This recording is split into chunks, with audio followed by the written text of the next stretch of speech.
Hello, we are Two Fools Walking, and we're going to bring you a review of some Frogg Toggs raincoats. So here I have the medium-large Frogg Toggs Ultralight, and I have the medium-large Frogg Toggs emergency jacket. They're both the men's versions. Yep. So first things first, talk about sizing. These things come up huge.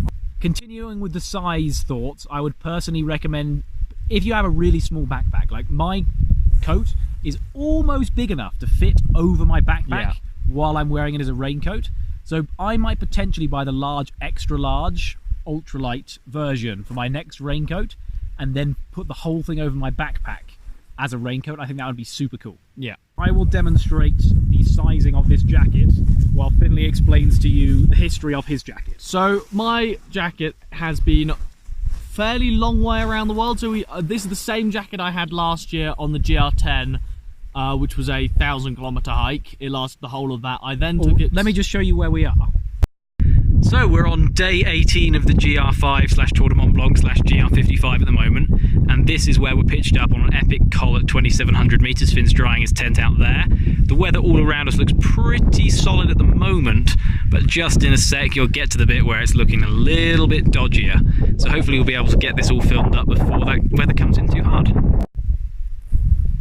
I then took it interrailing for a month, and it kind of lived in the bottom of my bag, being pulled out every now and then. And now I've used it for another 18 days on this hike. So it really does last a long time, the ultralight. Like, I have had this, it's starting to get quite a lot of, I doubt you'll be able to see this, but holes in it. And it's not as waterproof as it used to be, but it still works. It's a fairly durable bit of kit, honestly. We're not very nice to our rain jackets, to be honest. We wear them all day with our packs on as wind coats when it's cold. We sit on them if the ground is wet. Throw them in our bags. We're pretty tough on our gear. Yeah. And because of that, the extreme light jacket, or the emergency jacket, not the extreme light, sorry, you probably can't tell the difference because it's all like this now, but all of the fabric has delaminated. Yeah. So they're made out of very similar sort of like plasticky fabric, fake 100% breathable. But this one, basically all along the backpack shoulder straps, along the backpack back, round all the strap area, has all delaminated. Yep. And as the two layers have pulled apart, the top layer has started to rip in places because it's much more fragile, like the plastic waterproof layer. And this one is relatively new. So I got this for this trek, and we're currently only on day 18. 18, yeah. So this has probably only been worn for 4 or 5 continuous days now, because it's not been that rainy. You know, we've had a couple of really hard rain days. It's kept me dry so far, but it's already falling apart. It's already falling apart. I believe this jacket weighs 140 grams, and yours weighs... And I think this is about 180, 200, but don't quote me on that. So the weight difference is, like, we're pretty concerned about weight. I have a 7.5 pound base weight. I have an 8.5 pound base weight. 8.5 pound, and I will not buy another one of these. Like, this is going to be dead after the trip. I feel like I can keep using this as just a day raincoat after this trip. I mean, it's it's still going strong. These jackets are immensely good value. So we picked ours up on Amazon for like 15, 20 pounds. They ship from China, so it's a really long delivery time, 6 weeks.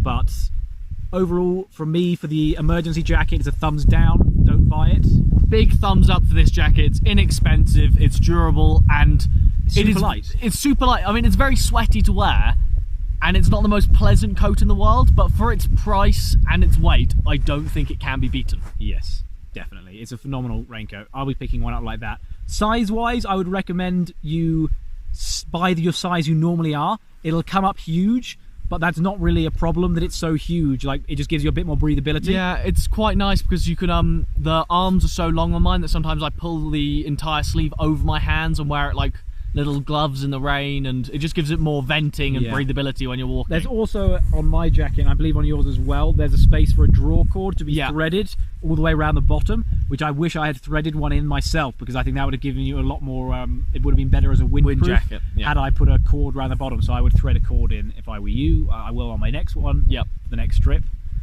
Overall, can't recommend this jacket more highly, and don't bother with this one.